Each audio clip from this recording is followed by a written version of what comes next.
E o tema da mensagem de hoje vai ser aprendendo a lidar com problemas familiares antigos.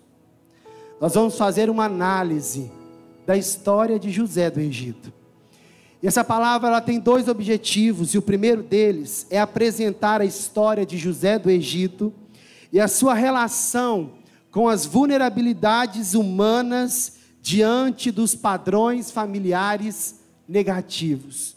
Nós vamos perceber, queridos, que a vulnerabilidade humana, relacionada principalmente aos padrões negativos que muitas vezes recebemos da nossa família. Estou dizendo que a família seja imperfeita, estou dizendo que não existe família perfeita, não é mesmo? Os desafios são muitos, a ausência, às vezes o direcionamento dos sonhos, dos alvos, são tão específicos, as estações da vida, e as coisas vão acontecendo, e é muita coisa acontecendo ao mesmo tempo, e às vezes a família, ela acaba sofrendo, ela acaba seguindo uma rota que não deveria, o que acaba trazendo padrões que não são bons, né? E somos vulneráveis a essa realidade. Então nós vamos aprender com a história de José, que apesar dessas vulnerabilidades que nós trazemos, apesar dos padrões negativos que talvez nós tenhamos recebido da nossa família, existe um caminho para percorrermos, para que possamos alcançar o favor do Senhor. E o segundo objetivo da palavra nessa noite é aprender lições da vida de José, que contribuíram para que ele pudesse conseguir lidar com as questões familiares que a vida lhes trouxe. Então vamos aprender com ele, e eu quero te convidar agora a abrir a sua Bíblia em Gênesis capítulo 45, a partir do versículo 4. Eu quero ler na Nova Versão Transformadora. O texto diz assim, Gênesis 45, 4 a 8. Cheguem mais perto, disse José.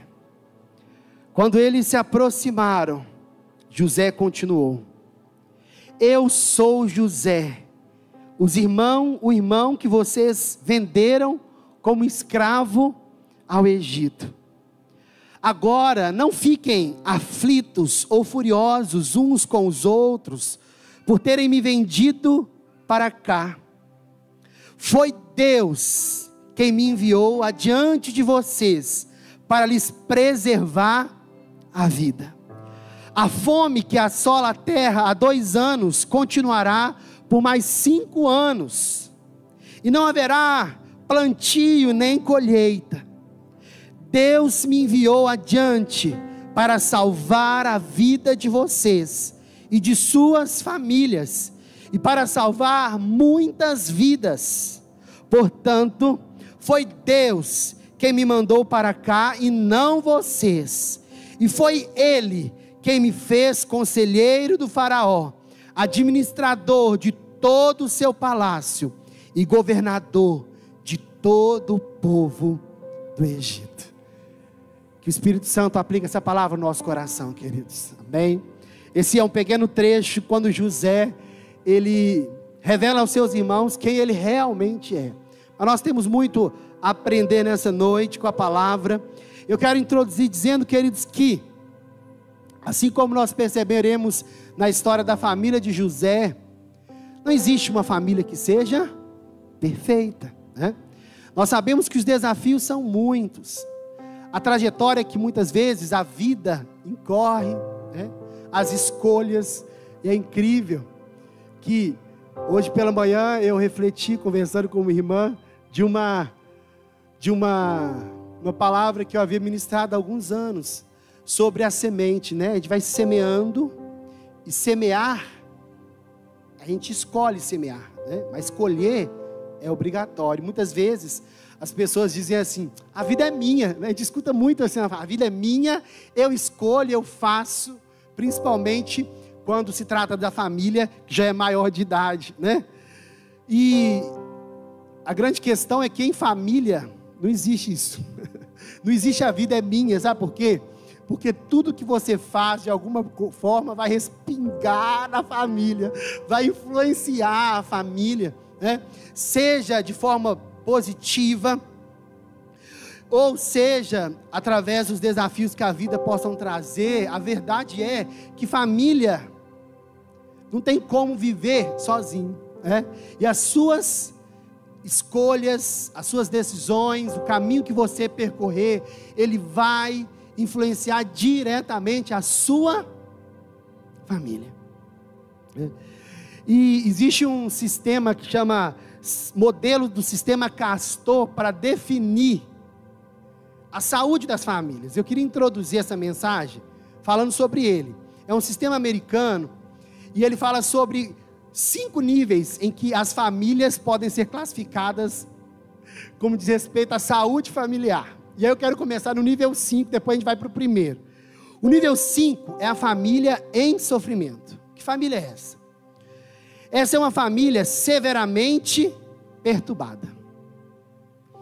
A falta completa de liderança real, o caos, a incerteza, a confusão e a baderna são os adjetivos que descrevem esses lares. Os conflitos nunca são tratados ou resolvidos. Não existe habilidade para olhar os assuntos com clareza. Essa é a família nível 5, a família em sofrimento. A família nível 4 desse sistema Castor é a família com limites. Essa é uma família polarizada.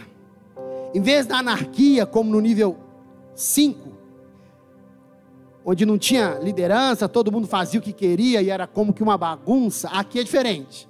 A família no nível 4, a família com limites, é uma ditadura que domina ali. Em vez de falta de regras, essa casa só tem regras sacramentadas.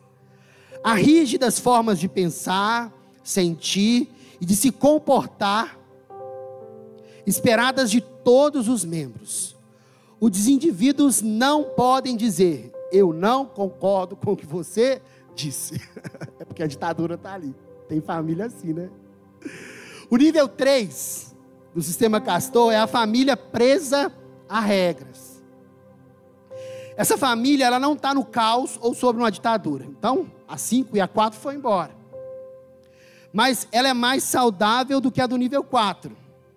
Sentir-se amado e útil, entretanto, depende de obedecer a regras faladas e não faladas da família. Se você me amasse, escuta bem, faria tudo que sabe que estará de acordo com a minha aprovação. Existe um árbitro invisível com as regras do sistema, sendo mais importantes do que o indivíduo. Um nível sutil de manipulação, intimidação e culpa permeia o lar. Não é baderna, não é ditadura, mas digamos que seja uma ditadura emocional, né? Se me amasse, né? Eu apresento a vocês o nível 2, que é a família adequada. E a família, nós vamos perceber agora como ela é. Nessas famílias, existe uma aptidão em ser flexível e tratar com carinho cada membro individual, valorizando ao mesmo tempo o senso de intimidade, bons sentimentos, confiança e trabalho em equipe pelos pais capacitam os membros a trabalharem em meio a dificuldades e conflitos. E a nível 1, que talvez todo mundo queria o master, é a família ótima nesse sistema, é tudo o que disse na família 2. Só que a diferença é que eles têm prazer em estar juntos.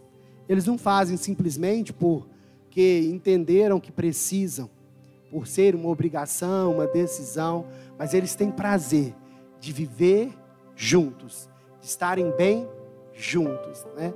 E eu acredito que o plano de Deus é para que nós possamos crescer, né?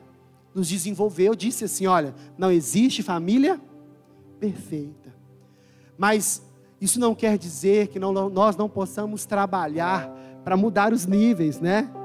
Para que possamos criar um ambiente de valorização, de respeito, de escuta ativa, de percepção da família, de sensibilidade ao outro, mais do que isso, de ter prazer em estar juntos. Um prazer, queridos, que eu estou quase que tendo certeza que só pode ser dado por Deus, porque é o Senhor quem edifica a casa, edifica a família, estabelece os relacionamentos, traz vida para a relação conjugal, para a relação entre pais e filhos. Que nessa noite, nessa introdução, nós possamos refletir qual é a nossa família, onde nos encontramos. Mais do que isso, onde nós queremos ir. Sempre quando eu falo de família, eu falo que Deus já tem o que Ele precisa, se Ele tem em você. Talvez você diga assim: olha, pastor, em casa é difícil, tem o nível 6 aí não? Eu quero dizer que não importa quão difícil seja uma família, quero dizer para você que se Deus tem você na sua família, Ele já tem o que Ele precisa para estabelecer no seu lar e na sua casa, na sua família, um tempo de paz, de conforto, de esperança, de amor. Amém? Vamos para o contexto da história de José. Quem foi José do Egito, querido? José foi o 11º filho de Jacó, o favorito de Jacó. Já começamos, né, comentando um grande desafio aqui da família de José. Infelizmente, Jacó, ele desenvolveu esse sentimento de favoritismo e ele não trouxe esse sentimento do nada, já era familiar, como por exemplo da parte da mãe dele e do pai dele, né? A gente vai percebendo os padrões, e esse favoritismo despertou muitos sentimentos nos seus 10 irmãos, em especial porque nós sabemos da história que Jacó tinha 2 esposas, né? E Raquel, sua esposa, não podia engravidar, e ela deu à luz, e quando ela dá à luz, aquele virou o filho do amor, né? Mas não devia ter sido assim. Mas percebe que a gente é assim, pensa, Jacó é um grande homem de Deus, mas percebe que não há perfeição, a culpa não era dele, era uma coisa que ele trouxe, um padrão que ele trouxe da família e que ele reproduziu. Aí nós vamos para o sonho de José. Aí José começa a sonhar na sua adolescência, lá para os seus 17 anos, eu sonhei, o sol, a lua e as estrelas, os feixes de trigo, e sonhos que se reverenciam, a família se prostrando diante dele, como se ele fosse o mais top da família. Para ele, era inocência, mas para a gente, que faz uma análise do texto, de uma forma mais madura, nós percebemos que seus sonhos e visões e sonhos que Deus estava dando a ele, chegavam com um tom de imaturidade dentro de casa.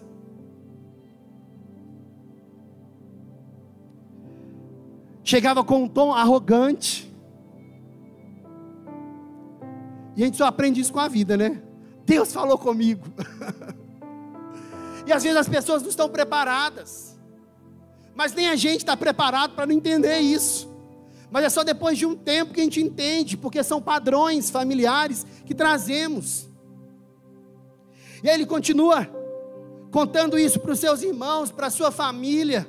Isso só vai nutrindo no irmão deles um distanciamento, um ódio crescente por ele, a ponto que um dia os irmãos o levam e vendem ele como escravo para ir para o Egito. Olha o conflito. Percebe que não existe família perfeita? Tá tudo bem. Os irmãos de José vendem como escravo para o Egito e mentem para o pai. Olha outro padrão. Fala que um animal selvagem tinha devorado José. Mentira. A mentira na família de José também era um padrão. Abraão mentiu, falando que Sara não era sua esposa, com medo de sofrer consequências. Isaac fez a mesma coisa com Rebeca e Jacó. Lembra? A troca da bênção. Padrões familiares que vão se repetindo. Talvez essa palavra nessa noite, querido, seja para poder nos alertar, para fazermos uma reflexão sobre a história da nossa vida, da nossa família. Entender que nós estamos sujeitos, estamos vulneráveis a elas. Mas uma vez que nós identificamos, nós conseguimos lidar. E vamos perceber que José conseguiu lidar com isso. Qual foi o impacto na vida de José, desse conflito todo? Que ele estava no meio também, porque foi imaturo, mas não tinha culpa. Ao ser vendido, José perde os pais, perde os irmãos, perde a sua cultura, perde a sua língua, o alimento que lhe era garantido, a liberdade e a esperança em um único dia. É o momento do caos. Acontece. Quando a gente pensa assim, olha, eu estou vivendo o pior momento da minha família, um dia muito difícil, os desafios que a vida possa trazer e tantas coisas. José passou no mesmo dia. Parece com Jacó, né? Desculpa, com Jó. Perdeu tudo. E ele caminha, enquanto vendido como escravo, ele vai servir na casa de um homem importante daquela época, Potifar, e mais uma vez, falsamente acusado de tentativa de estupro. Ele vai direto para o cárcere.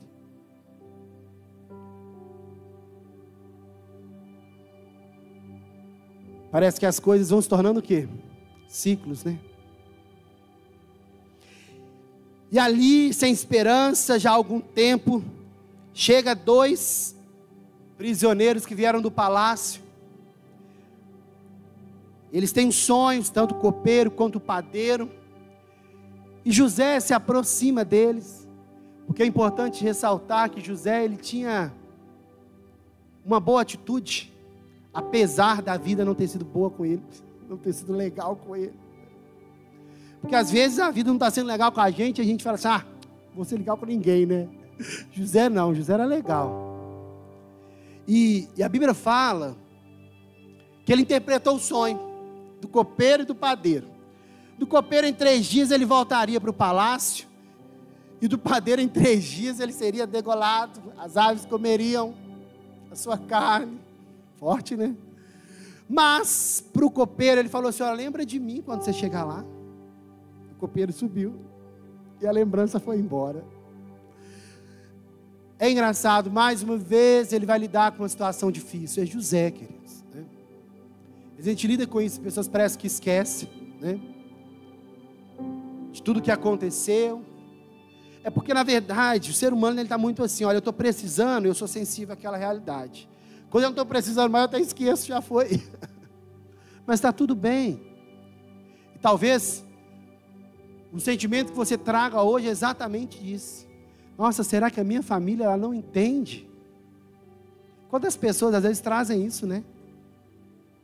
Será que ela se esqueceu? Eu me esforço, eu tento de todas as formas. Quero te dizer que pessoas são assim, queridos.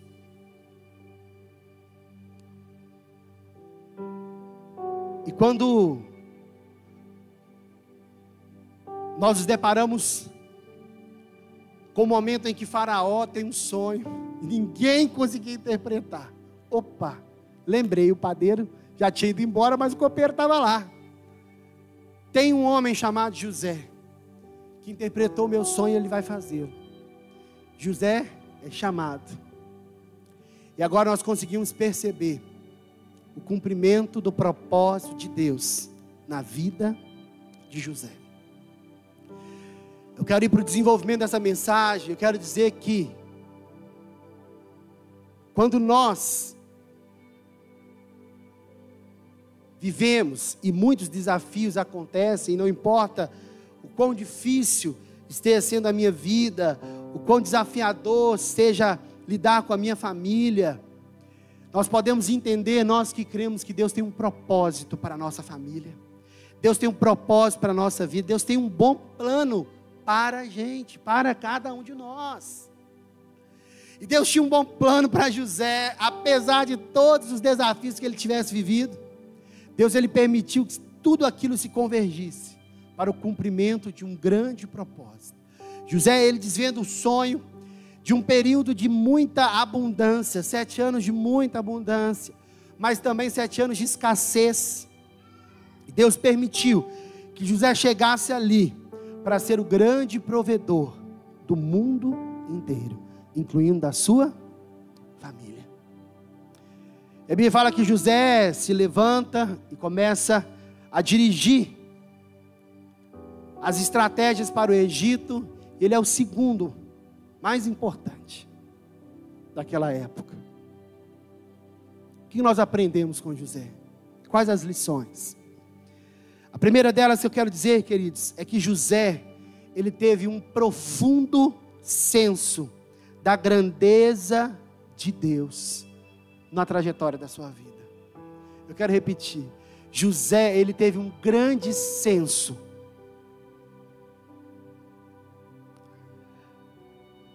da grandeza de Deus na sua história. Gênesis 45:8 diz assim, olha, portanto, José dizendo, foi Deus que me mandou para cá. Foi Deus quem me mandou para cá, e não vocês. E foi Ele quem me fez conselheiro do faraó, administrador de todo o seu palácio e governador de todo o Egito. Ele entendeu que apesar dos desafios que ele tivesse enfrentado, apesar das lutas, de ter sido vendido, de ter sido mal interpretado, de ter sido acusado, de ter sido esquecido, não importava o que tivesse acontecido, Deus tinha um propósito, um plano na sua vida, e o senso de grandeza que José trazia consigo, é o senso de grandeza, da grandeza do nosso Deus, que precisamos trazer na nossa história, apesar dos desafios familiares que possamos enfrentar, problemas antigos que talvez ainda tenhamos que tratar. Deus é soberano, Deus é grandioso e Deus está no controle de todas as coisas. Não foi A nem B, não foram os irmãos, não foram os pais, não foi a mulher de Potifar, foi Deus quem tinha colocado ele naquele lugar. Foi Deus que construiu um propósito para que o mundo inteiro pudesse ser alcançado com alimento, incluindo a família de José. Queridos, o senso da grandeza de Deus. Não pense que você está sozinho.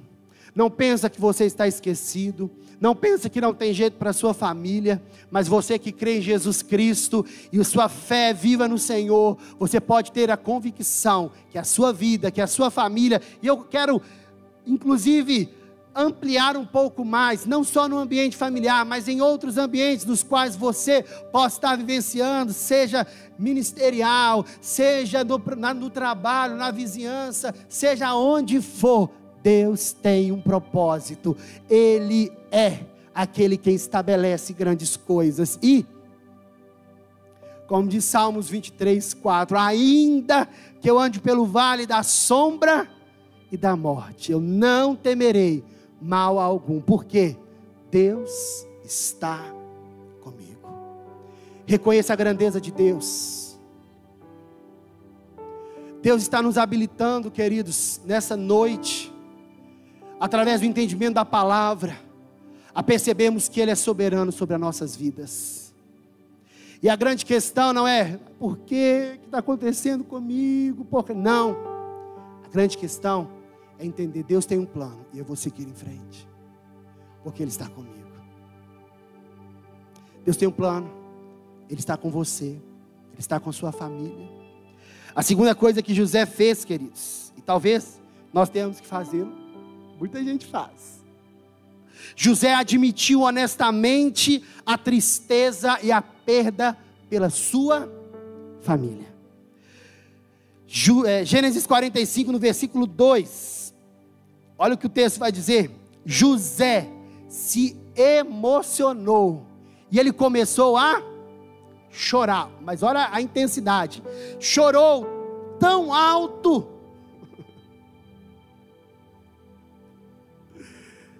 que os egípcios o ouviram, e logo a notícia chegou ao palácio de Faraó.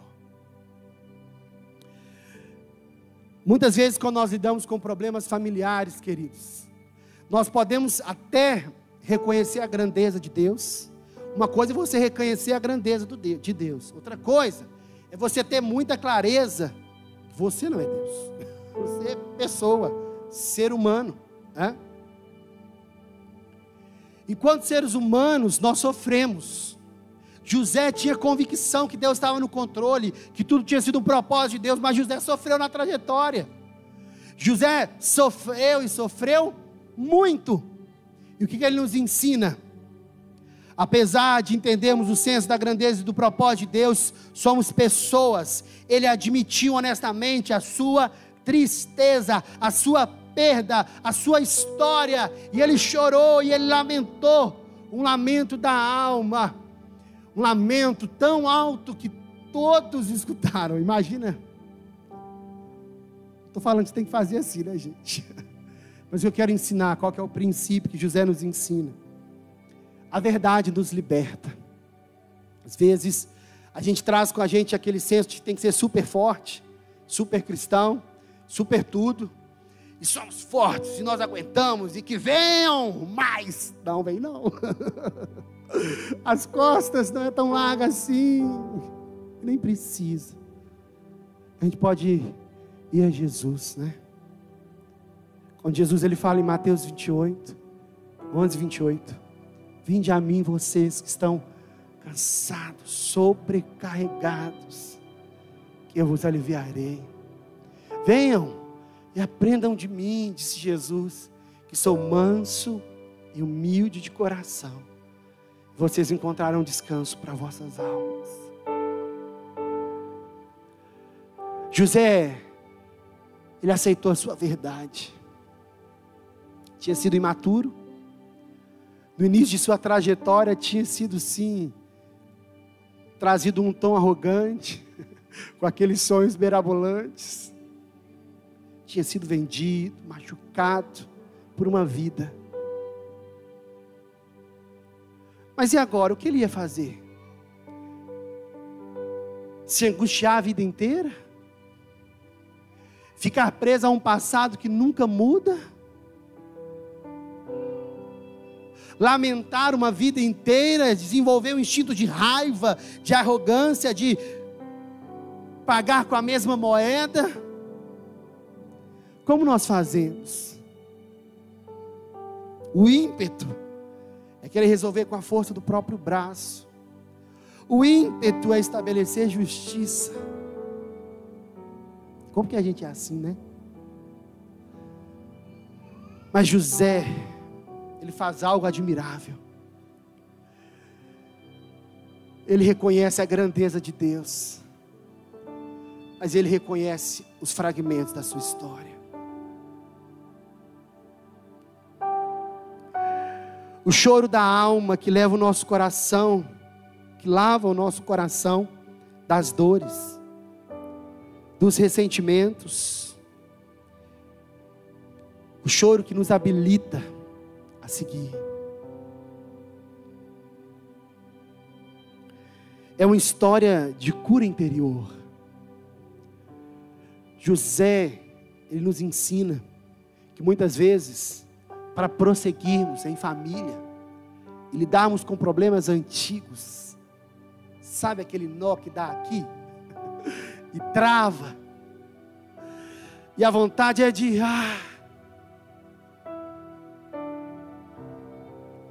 Existe um lugar em Deus que nós podemos fazer isso, queridos, e abrir o nosso coração e mostrar a nossa verdade para o Senhor, para as pessoas que nós amamos. Isso não é fraqueza, isso é fortaleza.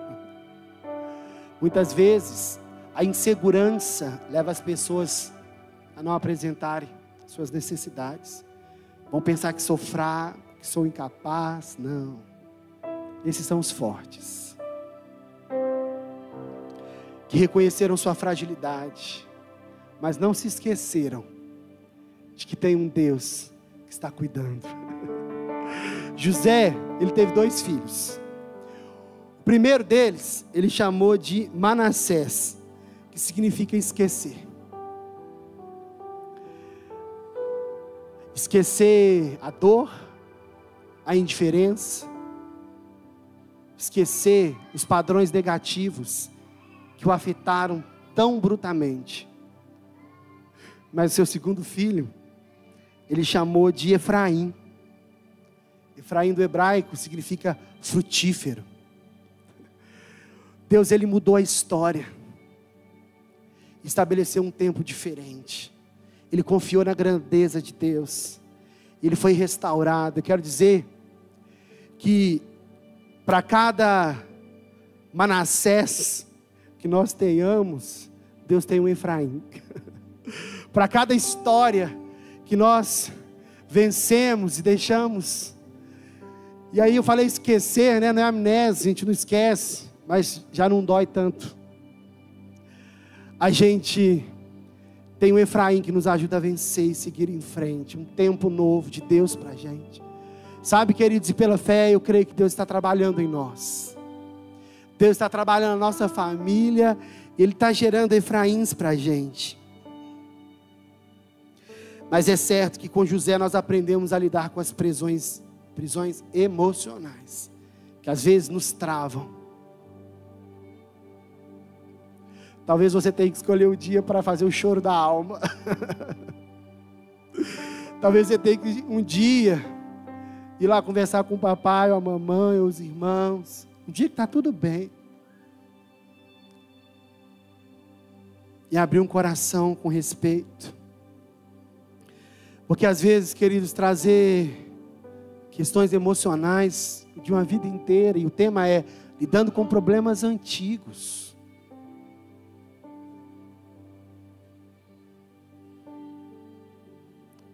Às vezes nós precisamos intencionalmente lidar com nossas emoções. Quero trazer a terceira e última lição. José, ele reescreveu o roteiro de sua vida, sendo parceiro de Deus, para ser uma bênção. De novo, José reescreveu o roteiro de sua vida, sendo parceiro de Deus, para ser uma bênção. José podia ter destruído seus irmãos pela raiva. Em vez disso, ele se uniu a Deus para abençoá-los. E com a ajuda de Deus, nós podemos fazer o mesmo.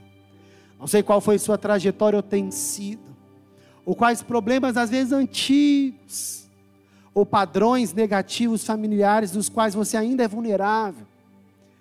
Quero dizer para você, temos um grande exemplo na palavra, né? A gente viu quando Deus nos ama. A Bíblia, ela foi escrita, queridos, não foi para fazer ciência. Ela foi escrita para revelar o amor de Deus para os seus filhos. E quando Deus conta essa história para a gente, Ele nos ensina que tem um caminho. E o caminho é sermos amigos de Deus. E reescrevermos com Deus a nossa história.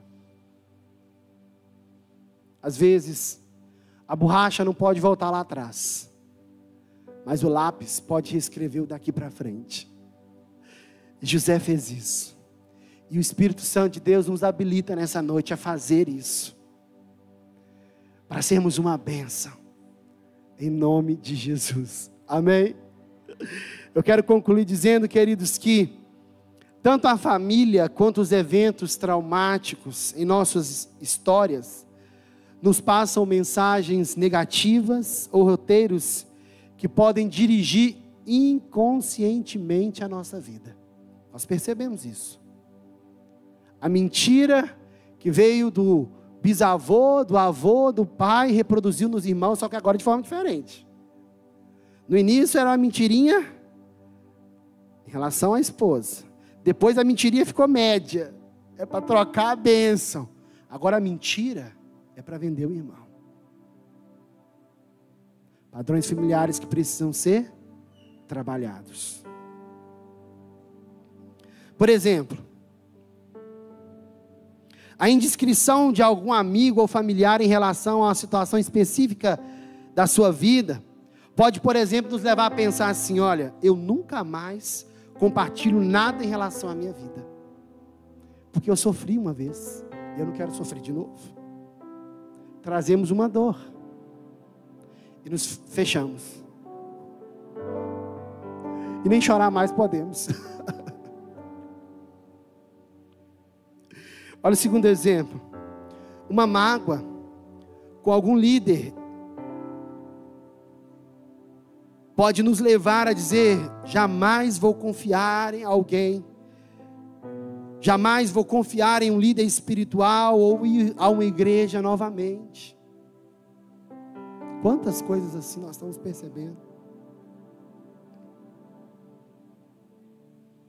E às vezes ficamos fechados, bloqueados, impedidos de avançar. Podemos desenvolver um sistema de armadura que nos impeça de sermos flexíveis diante da vida, carregando pesos tão difíceis que inclusive nos impedem de desfrutar a única vida que Deus tem nos dado.